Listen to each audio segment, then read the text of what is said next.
Friends, आज हम solve करेंगे दिसंबर 2016 यूपी टेट का पेपर। यूपी टेट का पेपर 2016 में 2 बार हुआ था, तो ये दिसंबर का पेपर है। तो हम चलते हैं अपने पहले क्वेश्चन की ओर। पहला क्वेश्चन है हमारा, पियाजे मुख्य रूप से किसके अध्ययन के लिए जाने जाते हैं? तो हम इसको कई बार पढ़ चुके हैं। संज्ञानात्मक विकास का संबंध किससे होगा? पियाजे से होगा। तो संज्ञानात्मक विकास का सिद्धांत जीन पियाजे ने दिया था। इन्होंने अपने निजी प्रेक्षणों के आधार पर बालक के संज्ञानात्मक विकास को परिभाषित किया था।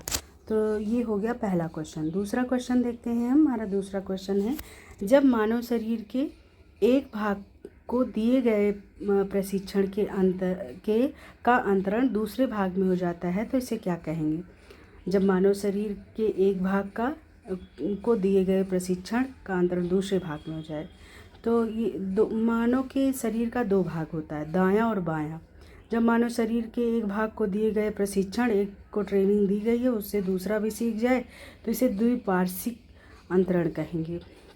जैसे हमें दाहिने हाथ से लिखना आता है, हमें बाएं हाथ से भी लिखना आ जाए, तो ये है द्विपार्श्विक अंतरण। अब अगले क्वेश्चन की ओर चलते हैं। अगला क्वेश्चन है हमारा क्वेश्चन नंबर 3। दिए हुए प्राप्तांकों के समूह में जो प्राप्तांक बहुधा सबसे अधिक बार आता है, उसे क्या कहेंगे? जो बहुत बार आए वो बहुलक कहलाएगा। तो इसमें कुछ जो है नहीं था, बहुलक यही है कि जो बहुत बार आए। अगला क्वेश्चन है हमारा क्वेश्चन नंबर 4। क्रिया प्रसूत अनुकूलन सिद्धांत का प्रतिपादन किसने दिया था? तो अगर बात करेंगे पावलोव की, तो पावलोव ने क्लासिकल अनुबंधन सिद्धांत दिया था, इनका कुत्ते पर प्रयोग था। और उसके बाद थार्नडाइक दिए थे प्रयास और त्रुटि बिल्ली पर। कोहलर दिए थे सूझ का सिद्धांत चिंपैंजी नामक बंदर पर। तो ये सब हो गए। तो बचा कौन इसमें से? स्किनर ने दिया था क्रिया प्रसूत या अनुकूलन सिद्धांत। तो अगले क्वेश्चन की ओर चलते हैं। Question number 5। अल्बर्ट बंडूरा निम्न में से किस सिद्धांत से संबंधित हैं?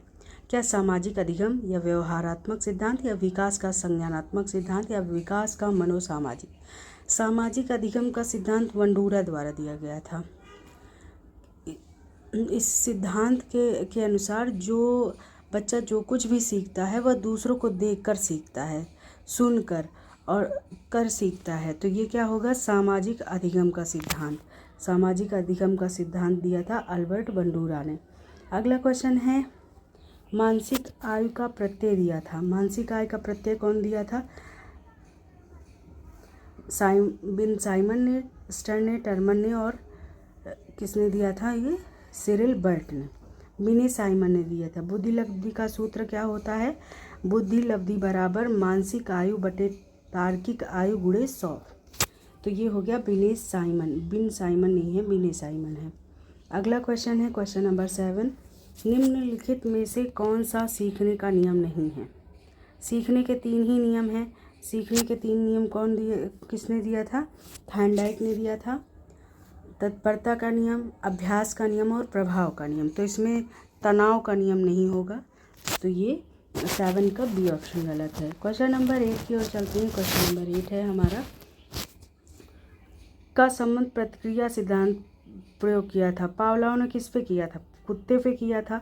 तो ये ऑप्शन सही है। क्वेश्चन नंबर 8 की ओर चलेंगे। सूझ द्वारा सीखने का सिद्धांत किसने दिया था? तो कोहलर ने दिया था सूझ का सिद्धांत। तो ये होगा कोहलर। इसमें 10वें क्वेश्चन की ओर चलेंगे। 10वां क्वेश्चन है हमारा, कार्य को आरंभ करने, जारी रखने और नियमित करने की प्रक्रिया क्या कहलाएगी? कार्य को आरंभ कर दिया, जारी रखा और नियमित करने की प्रक्रिया क्या कहलाएगी? तो प्रेरणा कहलाएगी, मोटिवेशन कहलाएगी। अभिप्रेरणा किसी कार्य को प्रारंभ करने, जारी रखने, नियंत्रित करने और नियमित करने की प्रक्रिया होती है। तो इसे आप प्रेरणा कहें या मोटिवेशन कहें। तो ये हो गया क्वेश्चन नंबर 10। अगले क्वेश्चन की ओर चलेंगे। 11, विस्मृति कम करने का उपाय क्या है? जब व्यक्ति अपने पास्ट के अनुभव या सीखी बातों को अपने प्रेजेंट में लाने में असफल हो जाता है, तो वो विस्मृति कहलाएगी। तो इसमें क्या कम करने का उपाय क्या है? सीखने में कमी, सीखने की पूर्ववृत्ति, पाठ का पुनरावृत्ति, स्मरण करने में कम ध्यान देना। तो इसमें होगा पुनरावृत्ति। जब बार बार उसको पढ़ेगा तो उसको चीज़ें याद आ जाएंगी। क्वेश्चन नंबर 12 आएगा, क्रोध व भय प्रकार है, किसका है? अभिप्रेरणा है? नहीं। संवेग है? नहीं। परिकल्पना। मूल प्रवृत्ति है। मूल प्रवृत्तियाँ कितनी होती हैं? मूल प्रवृत्तियाँ होंगी 14। संवेग होते हैं।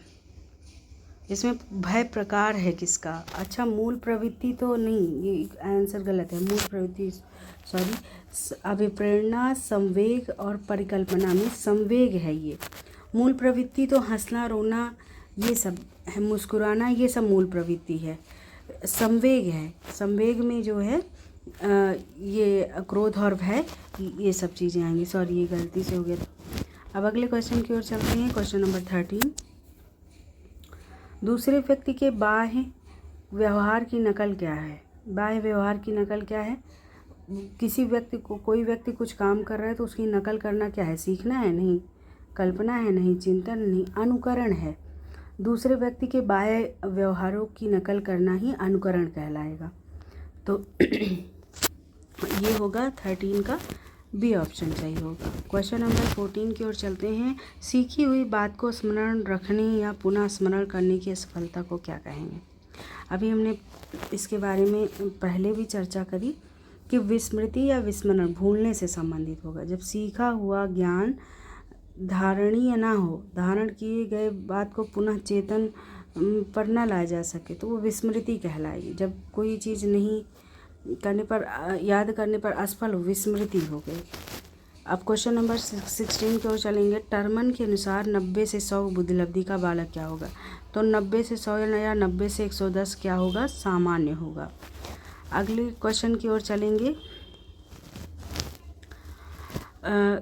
हाँ, इसके पहले वाले क्वेश्चन में एक ये चीज़ भी ये तो सामान्य बुद्धि का हो गया कि 90 से लेके 110 तक होगा तो सामान्य बुद्धि का होगा, लेकिन श्रेष्ठ बुद्धि का कितना होगा इसको कमेंट में बताइएगा।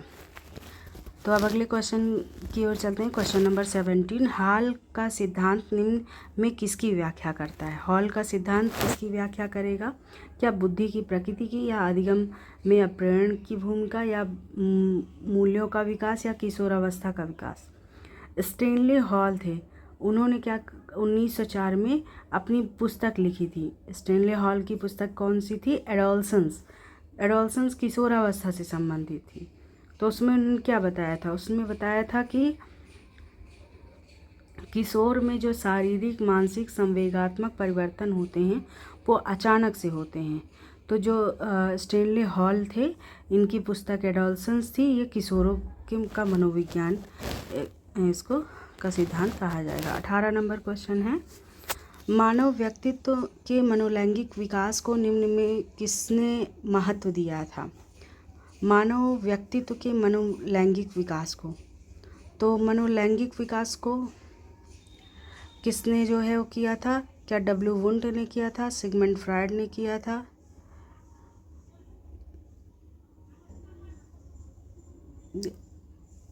सिगमंड फ्रायड ने किया था, या फिर हॉल ने किया था, या फिर हॉलिंगबर्थ या फ्रायड? तो फ्रायड ने मानव व्यक्तित्व के मनोलैंगिक विकास का किया था। इसमें मनोलैंगिक विकास में इन्होंने 5 अवस्थाओं का उल्लेख किया है। मुखी अवस्था, गुदी, लैंगिक और अदृश्यता, ज्ञानेंद्रिय अवस्था। तो इसमें कौन होगा? इसमें फ्रायड होंगे। 18 नंबर क्वेश्चन में फ्रायड। 19 नंबर क्वेश्चन की ओर चलते हैं। 19 नंबर क्वेश्चन है हमारा, मनोविज्ञान की प्रथम प्रयोगशाला स्थापित की थी? तो मैक्स वर्दीमर,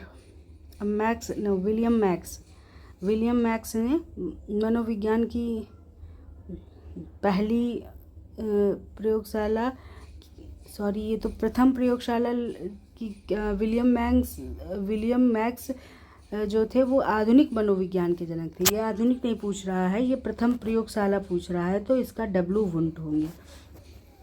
क्वेश्चन नंबर 20 है। क्वेश्चन नंबर 20 में है, गेस्टाल्ट मनोविज्ञान की आधारशिला किसने रखी थी? तो गेस्टाल्ट वाद मैक्स वर्दीमर होंगे। तो थीमर लिखा है, मैक्स वर्दीमर। गेस्टाल्ट विज्ञान के, इसमें गेस्टाल्ट मनोविज्ञान की आधारशिला 4 जर्मन वैज्ञानिक रखे थे, वर्दीमर, वोल्फगैंग कोहलर, कुर्ट कोफका तथा कुर्ट लेविन ने रखा था। तो मैक्स थीमर या मैक्स इसको पढ़ेंगे वर्दीमर। अब क्वेश्चन नंबर 21 की ओर चलते हैं। क्वेश्चन नंबर 21 होगा हमारा क्षेत्र का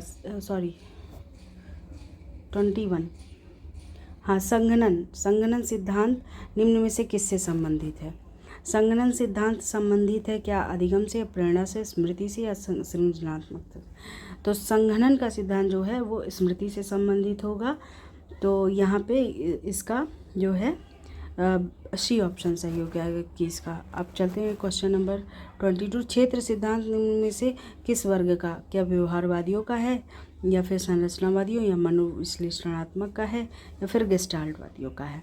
अधिगम संबंधी क्षेत्र सिद्धांत कुर्ट लेविन द्वारा प्रतिपादित किया गया था। लेविन एक गेस्टाल्टवादी मनोविज्ञानी थे। लेविन का क्षेत्र सिद्धांत था। तो ये हो गया गेस्टाल्टवादियों का। अब क्वेश्चन नंबर 23 की ओर चलते हैं। बैटरी का प्रयोग निम्न में से किस मापन, बैटरी, ये क्वेश्चन कई बार आ चुका है, तो बुद्धि से। अब चलते हैं क्वेश्चन नंबर 24। अभिक्रमायोजित अधिगम का प्रत्यय किसने किया था? क्या हल ने किया था, थॉर्नडाइक, स्किनर, वाटसन? तो अभिक्रमायोजित अधिगम का प्रत्यय किसने दिया था? स्किनर ने दिया था। तो ये क्वेश्चन नंबर 24 का हो गया सी ऑप्शन सही। क्वेश्चन नंबर 25 की ओर चलते हैं। क्वेश्चन नंबर 25 है व्यवहारिक क्षमताओं में वह सापेक्ष स्थायी परिवर्तन जो कि प्रचलित अभ्यास का परिणाम होता है, उसे क्या कहेंगे?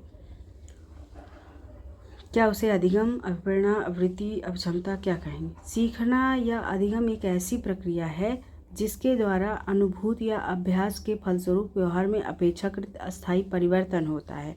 तो ये अधिगम में सीखना। तो 25 का ए ऑप्शन सही होगा। Question number 26। संज्ञान किस बुद्धि का सिद्धांत का हिस्सा है? संज्ञान क्या है? प्रतिदर्श, समूह कारक, गिलफोर्ड या फ्लूइड एंड क्रिस्टलाइट्स का सिद्धांत। तो संज्ञान की बात होगी तो जेपी गिलफोर्ड उनके सहयोगी ने बुद्धि की त्रिविमीय प्रारूप दिया था। 3 विमाएँ होती हैं बुद्धि की। तो एक सामग्री, संक्रिया, उत्पाद। तो इन्होंने इसका सही ऑप्शन कौन सा होगा? गिलफोर्ड द्वारा। तो सी ऑप्शन जेपी गिलफोर्ड सही ऑप्शन है। क्वेश्चन नंबर 27 की ओर चलते हैं। 8 वर्ष की सुधीर की मानसिक आयु 10 वर्ष है, उसकी बुद्धि लब्धि कितनी होगी? तो इसमें फॉर्मूला कौन सा लगाएंगे? मानसिक आय बटे वास्तविक आय, मानसिक आय बटे real as into 100।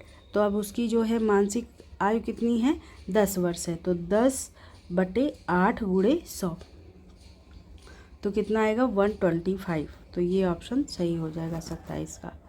28 number question है संवेग का कौन सा सिद्धांत इस विचार को मानता है कि संवेगात्मक अनुभव संवेगात्मक व्यवहार पर आधारित है? तो क्या ये जेम्स लैंग सिद्धांत है, हाइपोटोलसिक सिद्धांत है, सक्रियता सिद्धांत है, प्रेरणा सिद्धांत है? तो जेम्स लैंग सिद्धांत के अनुसार पहले संवेगात्मक व्यवहार होगा, फिर अनुभूति होगी। जैसे यदि व्यक्ति बाघ या भालू को देखकर नहीं भागता तो उसमें डर की अनुभूति भी नहीं होती है। तो ये किसका होगा? जेम्स लैंग सिद्धांत है। तो 28 का ए नंबर सही है। Question number 29। किसी इच्छा या आवश्यकता में रुकावट पड़ने पर उससे उत्पन्न होने वाला संवेगिक तनाव क्या कहलाएगा? द्वंद्व कहलाएगा, कुंठा कहलाएगा, चिंता कहलाएगा या तनाव कहलाएगा? मैकडूगल जो थे वो 14 संवेग बताए थे। तो किसी इच्छा की पूर्ति ना होने पर कुंठा की संवेग उत्पन्न होगा, तो ये कुंठा सही होगा। आज का लास्ट क्वेश्चन है कोहल वर्ग का सिद्धांत निम्न में से किससे संबंधित है? तो क्या भाषा विकास, क्या सामाजिक, नैतिक और शारीरिक? तो कोहल वर्ग की बात करेंगे तो वो नैतिक विकास से संबंधित हैं। तो आज के लिए बस इतना ही। अगर आपको हमारा ये सेशन अच्छा लगा हो तो हमारे चैनल को लाइक और सब्सक्राइब कीजिए। Thank you.